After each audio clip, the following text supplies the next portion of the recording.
فنسی آ گئی, سفید داغ آ گیا, چہرے پہ ایسا ہو گیا, چہرے پہ ویسا ہو گیا, چہرے پہ سوجن آ گئی. نادان, فنسی آ جائے, سوجن آ جائے, سفید داغ آ جائے تو وہ چہرہ لے کر کسی کے سامنے نہیں جاتا. جب نماز چھوڑنے کی وجہ سے, نماز ترک کرنے کی وجہ سے قیامت کے دن تو 2-4 لوگ نہیں ہوں گے, 2-5 ہزار لوگ نہیں ہوں گے, 2-4 لاکھ لوگ نہیں ہوں گے, 2-4 کروڑ لوگ نہیں ہوں گے, بلکہ آدم علیہ السلام سے لے کر آخری پیدا ہونے والے قیامت تک کے انسان سب میدان محشر میں ہوں گے. خدا کا سامنا ہوگا. اے میرے بھائی سوچ تو صحیح, جب نماز چھوڑنے کی وجہ سے تیرا چہرہ کالے سوپر کی طرح ہو چکا ہوگا تو اللہ کی بارگاہ میں کیا منہ لے کر کے آئے گا؟ لوگوں کے درمیان کیا منہ لے کر آئے گا؟ کیا دنیا صرف کھانے کمانے کے لیے ہے؟ کیا دنیا صرف عیش و عشرت کے لیے ہے؟ کیا دنیا صرف مال جمع کرنے کے لیے ہے؟ کیا دنیا صرف کھا کر کے سو جانے کے لیے ہے؟ یاد رکھنا, اگر کھانے سونے کا نام زندگی ہے, یہ کام تو کتے بلی بھی کرتے ہیں, کھاتے اور سو جاتے ہیں. کیا ہم کتے بلی ہیں؟ بتاؤ, انسان میں اور کتے بلی میں فرق کیا ہے؟ کتے بلی اپنے لیے جیتے ہیں, انسان کو پیدا کیا گیا اللہ کے لیے, انسان کو پیدا کیا اللہ کی عبادت کے لیے. آؤ اپنی آخرت کو تباہ مت کرو, اپنی آخرت کو برباد مت کرو. جس نماز کے بارے میں اتنی کوتاہی کر رہے ہو, آؤ ایک اور بات دھڑکتے دل سے سن لو. اللہ اکبر. سیدنا صدیق اکبر کے دور میں, سیدنا صدیق اکبر کے دور میں ایک شخص کا انتقال ہوتا ہے, اور انتقال کے بعد صدیق اکبر اس کی نماز جنازہ پڑھاتے ہیں. آپ سوچ سکتے ہیں جس کی نماز جنازہ میں صدیق اکبر جیسی ہستی شامل ہوئی ہو, لیکن عبرت کی یہ سب باتیں میرے بھائی عبرت کی باتیں ہیں. آج ہم نے جنت کو اتنا سستا سمجھ لیا کہ اللہ اکبر, ہم سمجھتے کچھ بھی کرے جنت تو ملنا ہے. بعض لوگ تو اتنے بے باک یہ سمجھتے ہیں اور یہ کہتے بھی ہیں ہم جنت میں نہیں جائیں گے تو اللہ کی جنت سونی سونی نظر آئے گی. اے میرے نادان بھائی, آج بھی میرے اللہ کی جنت سونی نہیں ہے. اللہ کی جنت کسی کے جانے نہیں جانے سے سونی نہیں ہوگی. اس لیے بڑی باتیں نہ کرو, اپنی آخرت کی فکر کرو. قرآن کہہ چکا ان الابرار لفی نعیم وان الفجار لفی جحیم. اللہ نے نیکوں کے لیے جنت بنائی ہے اور فاسق و فاجر کے لیے, نافرمانوں کے لیے جہنم بنائی ہے. اس لیے اللہ سے ڈرو. اللہ اکبر. صدیق اکبر رضی اللہ تعالیٰ عنہ ایک شخص کا جنازہ پڑھاتے ہیں, اور اللہ اکبر اس کے بعد صحابہ کرام نے کیا دیکھا کہ میت کے اندر کچھ حرکت ہو رہی ہے, میت میں کچھ حرکت سی ہو رہی. صحابہ نے کہا میت میں حرکت نہیں ہو رہی, تو جیسے اس کے چہرے سے کفن ہٹایا گیا تو دیکھا کہ ایک بڑا اژدہا تھا جو اس کے حلق کے اندر اپنا منہ رکھ کر اس کا خون پی رہا تھا اور اس کا گوشت کھا رہا. یہ بات کوئی کہانی قصہ نہیں, صدیوں پرانی کتاب درۃ الناصحین سے میں آپ کے سامنے پیش کروں. اس کے ذمہ دار صاحب درۃ الناصحین. سوچو, ہم تو صرف یہ سوچتے ہیں ہمیں سبحان اللہ کہنے پہ جنت مل جائے, ہاتھ چومنے پہ جنت مل جائے, کپڑا پکڑ کر مرید ہونے پہ جنت مل جائے. ہم تو یہی سوچ رہے ہیں. میں مرید ہونے کے فائدے کا انکار نہیں کرتا, میں خود بھی مرید ہوں, اور الحمدللہ جب سے مرید ہوں میں اپنے پیر کا نام کبھی بے وضو بھی نہیں لیتا. ہم تو یہ عقیدت والے لوگ ہیں. لیکن آپ سے یہ بات کہنا چاہتا ہوں, سب چیزیں اپنی جگہ, لیکن اگر اللہ کے قانون کو پیٹ کے پیچھے ڈالو گے کچھ کام نہیں ہے. اگر آپ سوچو کہ نماز کا دامن چھوڑ کر غوث پاک کا دامن ہاتھ میں آ جائے, خواب ہے یہ, خیال ہے, شیطانی وسوسہ ہے. نماز کا دامن چھوڑ کر غوث پاک غریب نواز کا دامن ہاتھ میں نہیں ہو سکتا, بالکل نہیں ہو سکتا. غوث پاک تو بے نمازیوں کو مسلمانوں کے قبرستان میں بھی دیکھنا نہیں چاہتا. جو غوث پاک بے نمازیوں کو مسلمانوں کے قبرستان میں دیکھنا پسند نہ کرے, وہ اپنے سلسلے میں دیکھنا کیسے پسند کرے؟ ہم نے اپنے مسلک کو خود بدنام کیا ہے, اپنے مذہب کو ہم نے خود بدنام کیا, ورنہ واللہ ہمارا مسلک و مذہب اتنا معتبر, اتنا مستند ہے کہ کسی کی کڑیاں 1450 سال پر جا کر نہیں ملتی سوائے اہل سنت و جماعت کے. ہمارے امام تو کہتے ہیں اہل سنت کا ہے بیڑا پار, اصحاب حضور نجم ہے اور ناؤ ہے عطرت رسول اللہ. آپ کے مسلک سے معتبر کسی کا مسلک ہے ہی نہیں. باقی سب تو ہندوستان میں 1857 کے بعد کے ہیں. ہم نے انگریزوں کی میز سے مسلک نہیں لیا، ہم نے تو صفہ کے چبوترے سے مسلک لیا، اور آج اسی اہل سنت و جماعت کو پہچان کے لیے مسلک اعلیٰ حضرت کہا جاتا ہے، جس کو 14ویں صدی میں امام احمد رضا نے 1400 سال کا اتنے مجموعہ نچوڑ کر کے اپنی زبان میں ہمارے درمیان پیش کیا، اور اس کا خلاصہ یہ ہے: انہیں جانا، انہیں مانا، نہ رکھا غیر سے کام، للہ الحمد میں دنیا سے مسلمان گیا۔ جب صحابہ نے دیکھا، کیا دیکھا؟ کہ میت کے گلے پر سانپ اژدہا لٹکا ہوا، وہ خون پی رہا ہے اپنے منہ سے اور گوشت نوچ رہا ہے۔ خیر القرون کی بات ہو رہی ہے، خیر القرون کی۔ اللہ اکبر۔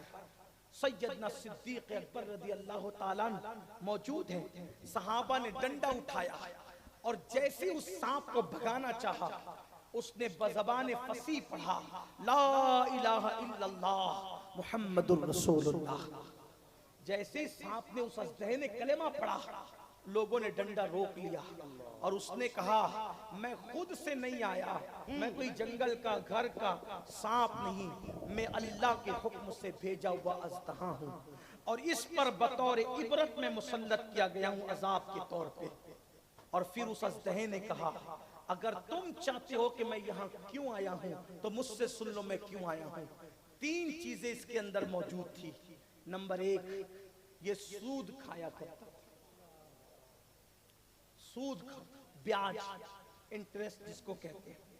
آج بہت سارے لوگ گھما پھرا کر کے کھا رہے ہیں، سود کے دھندے ہو رہے ہیں۔ ہر سال حج کو بھی جاتے ہیں، ہر سال عمرہ کو بھی جاتے ہیں، بڑی بڑی نیازیں بھی ہو رہی ہیں، جلسوں میں بڑے بڑے چندے بھی دے رہے ہیں، حاجی صاحب، نمازی صاحب، متولی صاحب، پتہ نہیں کون کون سے صاحب کہلا رہے ہیں، اور اس کے بعد چھپ چھپا کر سود کا دھندا بھی چل رہا ہے۔